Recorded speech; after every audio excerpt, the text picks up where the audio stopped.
Namaste, Jai Hind, and welcome to yet another edition of The Right Perspective. I'm Anand Narasimhan, and with me today in conversation is someone who's put years of research to paper and come out with perhaps the most comprehensive understanding of our origins and why Hindutva is not a bad name, ladies and gentlemen. What does Hindutva actually mean? This has been subject matter of discourse, debate, and of course distortion for a while. There are those who want to dismantle global Hindutva. There are those who believe that Hindu and Hindutva are different. So there are different stories, and there are different debates, and there are of course multiple interpretations. Perhaps that is the beauty of Hindutva, ever evolving, ever flowing. What does Sri Aravindan Neelakandan want to communicate with this, perhaps what I could call a magnum opus, ladies and gentlemen? Let's ask him itself. Yes, I'm in conversation with Sri Aravindan Neelakandan. Aravindan ji, namaskaram. Thank you for that wonderful introduction. And yes, we'll start. So let me ask you, you say origin, evolution and future in this book. So what do you mean by Hindutva and what's the basic premise? Let me ask you from there. What was your approach or construct to this book? See, the book comes from my own experience. What I read about Hindutva and what I experienced about Hindutva in Hindutva organizations and Hindutva movements. I found that there is a disconnect, an intentionally created disconnect between the reality and the propaganda that was done outside about Hindutva. You know, in science there is a principle called Occam's razor, where you go for the simplest reason for a particular phenomenon. That would be the truest. Okay. So it works very well for science. Then there is also another one principle called Occam's broom. And that is, you brush aside, brush under the carpet, push under the carpet all the facts that go against your favorite framework or against your biases or against your worldview. In the case of Hindutva, I find that this has happened, the later has happened. So, I wanted to set it correct. Let me give you two concrete examples. Let us take that famous quote of Golwalkar. When I say the most famous quote of Golwalkar, cutting across the party spectrums, that would be the 1939 book in which Golwalkar said something about learning from Germany. Yeah. Right. That everybody knows today. Even you are not an RSS person, you know that. No. This was what Golwalkar said. But Golwalkar wrote a letter to one of the senior Karyakartas. It was a personal letter, not for posturing. He writes a letter. And that was published decades after Golwalkar had died. And in that he says, when you serve a person, whether he is a Christian or a Muslim or a man or a woman or a person belonging to any particular jadi or a nationality, you just serve the person the same way in which you would serve God inside the Garbhagriha of a temple. And you should serve with the gratitude that he or she had given you that opportunity to serve the divine. Okay. So, this quote is also from Golwalkar. Yeah. And those lines in which he didn't even mention the term Nazi Germany.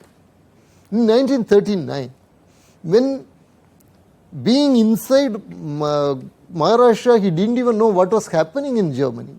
He writes 3 lines, and that becomes the defining attribute of Golwalkar. Whereas here you have something that shows how a real humanist that person was, and that has been completely brushed aside. Right? That is one. The second is very well known. You know about Munje. Yeah. Today, if we are talking about Munje to, let us say, a friend from leading Maoist daily from Chennai, or from any other news establishment, they would say that Munje was that person who went to Italy, met Mussolini, and the influence of that fascist schools was responsible for the starting of RSS. Right? The RSS fascist roots, all that, lot of things have been written. Right? What is the truth? The truth was that Munje went and visited not only the military school in Italy, he also visited military schools in France. And England. The reason was that he wanted to study how military education is given to the children, to the youth, and how military recruitment happens in European countries. And this he was doing to counter a particular worldview, the colonial worldview of the British that said that only certain communities are martial communities and the recruitment preference would be given to them, and other communities would not be recruited unless otherwise there was an emergency like World War. Okay, so he wanted to stop that.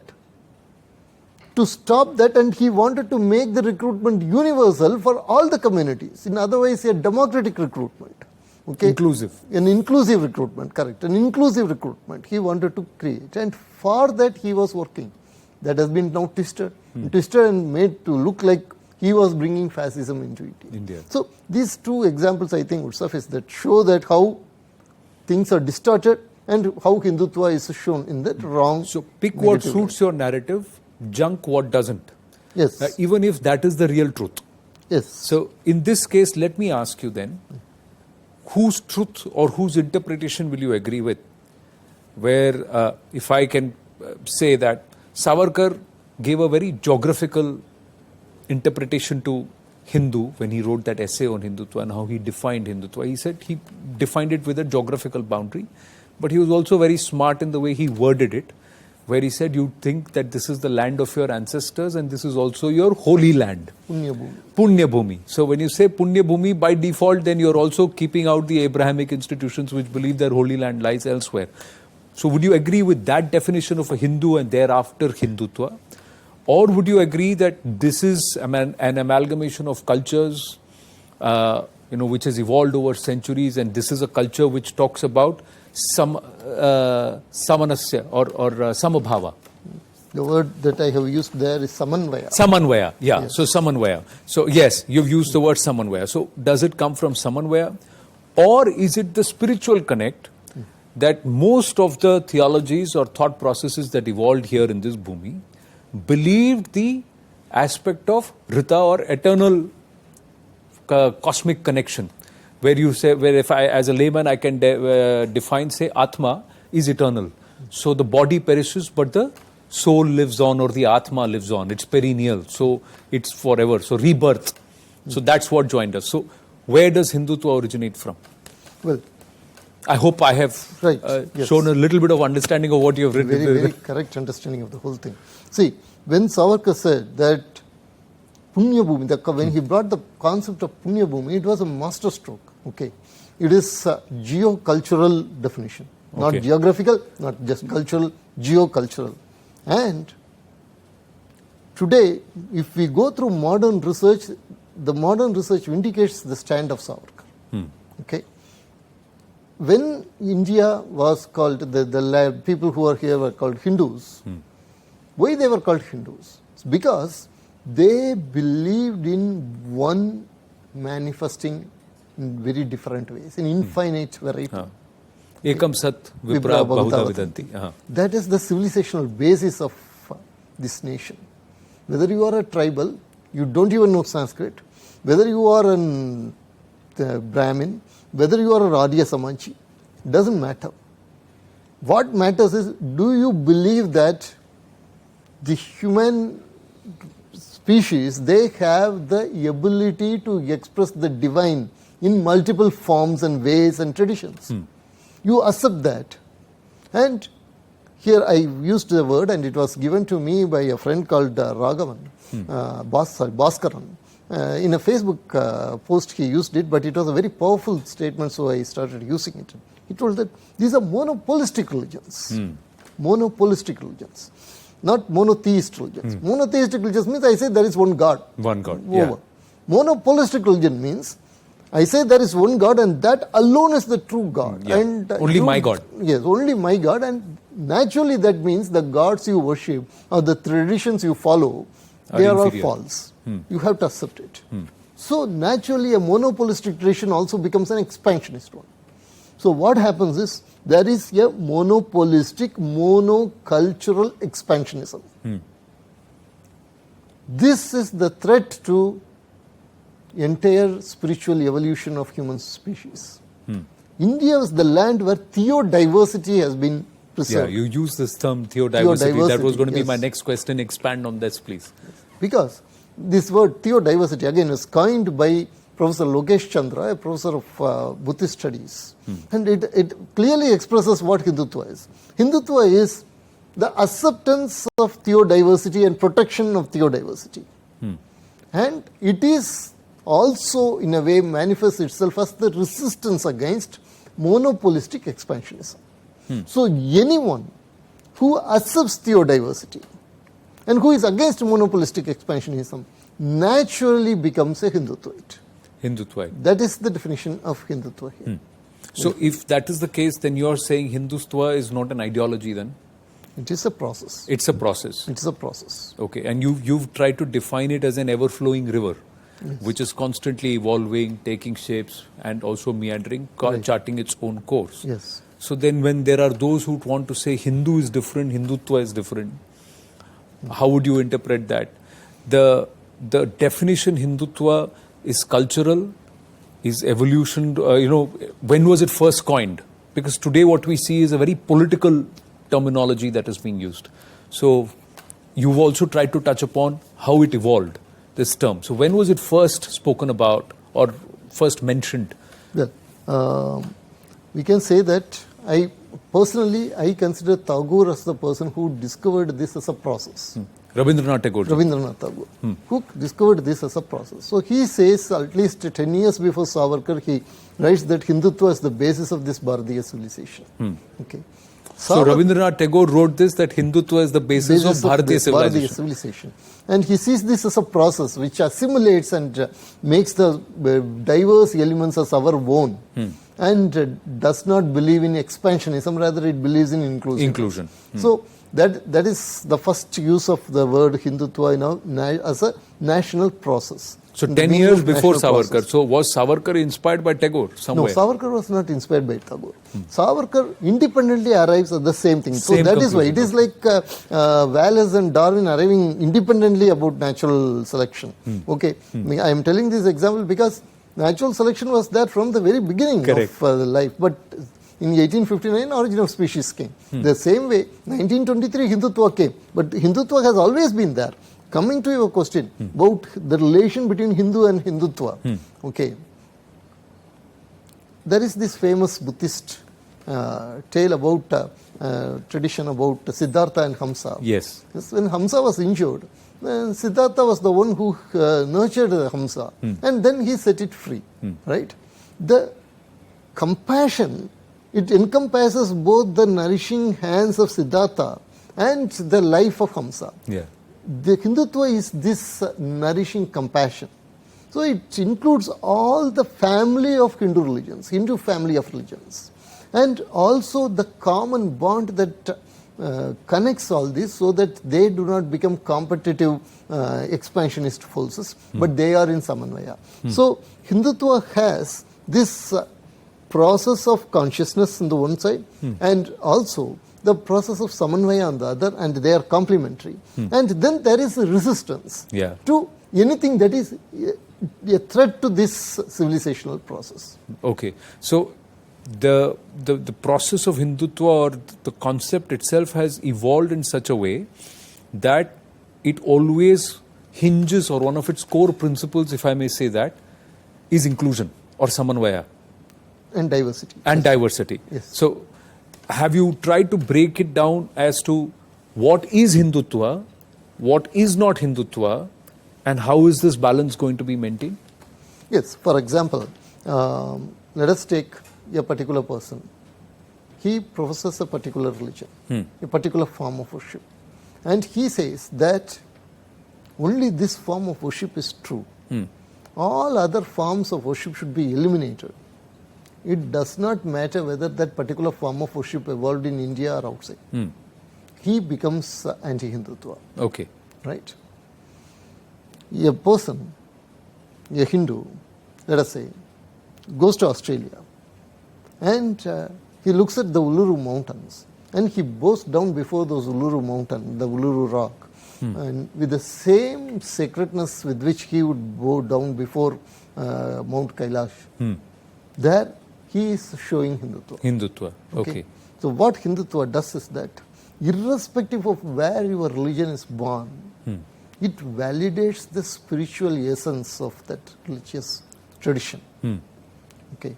In that way, Hindutva becomes important for every human being who wants to preserve and nurture his or her own spiritual tradition, whether he is an Australian aborigine, whether he is an African native spiritual medicine man, whether he is a Native American shaman, doesn't matter.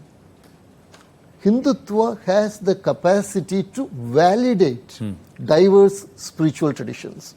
The moment this validation ceases, then Hindutva ceases in a person. So Hindutva, as I said, is a process, and this process is also a process of consciousness. And as a process of consciousness, Hindutva also is a process that happens within a human being. And hence it is an existential reality to be experienced and realized, and not a political goal to be established. But you see the politicization too. You've spoken about it when you talk about caste. This whole dynamic of caste and, labeling it or attaching it purely with Hindu way of life or Hindu beliefs.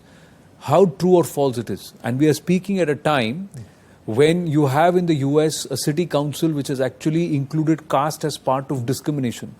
It's a big narrative which is being pushed. How would you explain that? Now, is that Hindutva or not? Are we not casteist as a society? Is that not an ill? Or do you believe that time and again, whenever we have fallen into these traps, there have been social reformers who have emerged, who have tried to keep the society on track with Hindutva? See, as I said, Hindutva is also a process of consciousness inside a human being, right? And Savarkar specifically talks about Kundalini as the right of each and every human being. Irrespective of his jati, race, religion, he says even an atheist has the right to experience the bliss of Kundalini. And that is the greatest achievement that this nation has given. This is the blessing that this nation has given to the world. Okay. So when we talk in those terms, we don't accept race or jati or anything. Okay. But in any society, there will be forces of social stagnation and there will be forces of social emancipation. Both will be operating, right? And they operate depending upon a lot of socio-economic political factors. It is true for all the civilizations, not only Indian civilization. And in India alone, we have consistently tried to work social emancipation through spirituality. Because of spirituality, because of this realization of the self, naturally, social emancipation happens. Right? And Hindutva as a process aligns itself with this social emancipation. This is 2023. Correct. Right? In 1923, a resolution was passed in Bombay Legislative Assembly. 100 years ago. 100 years ago, exactly. And it was by C.K. Bole, Sitaram Keshav Bole. So it said that the scheduled community people should have the right to take water from the public space, from the public wells. They should have the right to walk in the public space. They should have the right to use the public park, etc. Right? This resolution was accepted, and it was when this resolution was not implemented in Magad that Dr. Ambedkar started the Magad Satyagraha. So it is this Bole resolution that started one of the greatest social emancipatory movements in India. Who is this C.K. Bole? He became the provincial Hindu Mahasabha president. And when Dr. Ambedkar was going to Constituent Assembly, C.K. Bole met him and told him that the national flag of India should be saffron flag. Okay. So you look at all the contributions that have been made to made for social emancipation, you will find that a Hindutvaite is there. Yeah. Okay. Yet this narrative has been created. Correct. The narrative that we are for caste supremacists. We are basically caste supremacists. What is it? The term they use? A Brahminical upper caste, patriarchal, parochial. If I have left out anything, we can fill it in. So a lot of adjectives, and they keep adding new adjectives to try and make it a big this one. So this has been created. This is because they have a game playing. What we have to do is what Guruji Golwalkar did. We have to very explicitly say that we do not have a dharmic association with any birth-based social stratification or social exclusion. Right? If that is done, then this game will automatically be stopped. Correct. And historically, the greatest resolution towards this end was made by the Udupi Viswa Hindu Parishad, where all the dharmacharyas were made to endorse a statement telling that untouchability does not have any sastric authority. Okay, and that resolution was passed by an IAS officer who was from a scheduled community. Point, you should note this very symbolic thing. The resolution was passed by an IAS officer from scheduled community. The dharmacharyas in the days, they accepted this resolution, they lent all their support to it, they endorsed it. Okay. So this is something, this was a very historical thing. If you are going to talk about Hindutva, you should actually talk about this. To do this, the amount of groundwork that Guruji Golwalkar should have done is amazing. Yeah. Okay. But he did it all silently and he made this. Now we need the same kind of attitude. What is the direction that we need to take for the future? And the other aspect is this a greater game to try and erase the last of the pagan civilizations, if I may call that is Bharat, and the way we see it as a Hindu society, and where all these aspects of various offshoots of faith are followed, or spiritual offshoots are followed.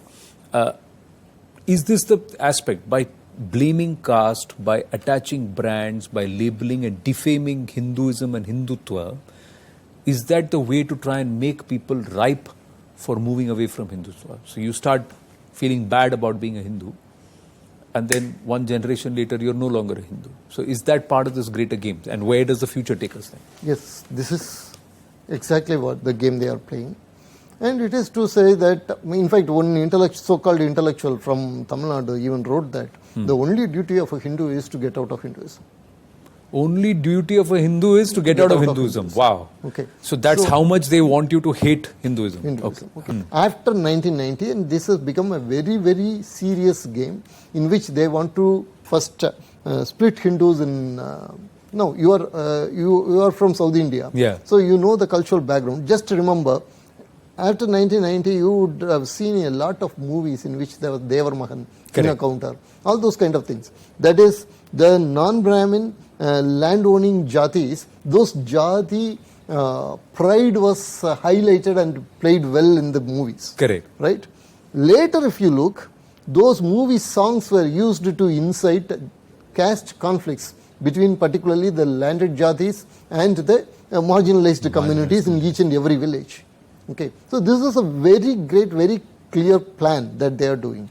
And if they succeed in this, remember, this is the most crucial thing what they don't understand. If they succeed in this, who are going to be the victims? Because the hatred has been injected, saying that the Hinduism is responsible for all the problem. Hindus are responsible for all the problem. Hindus are by nature villains. They are caste supremacists. That will lead them to great human misery. It will turn India into 1,000 killing fields like in Sri Lanka. So, to avoid that again, Hindutva becomes important. Yes. Thank you very much for having this conversation and making the time. I look forward to reading the full book. I'll be very honest, I've just come to the chapter on RSS. So, and then I've got another 350 odd pages to go, nearly 700 pages. This book is, Blue One Ink has done a phenomenal job, but I have to say thank you very much. And as I say thank you, I'm going to request you to kindly sign this copy for me.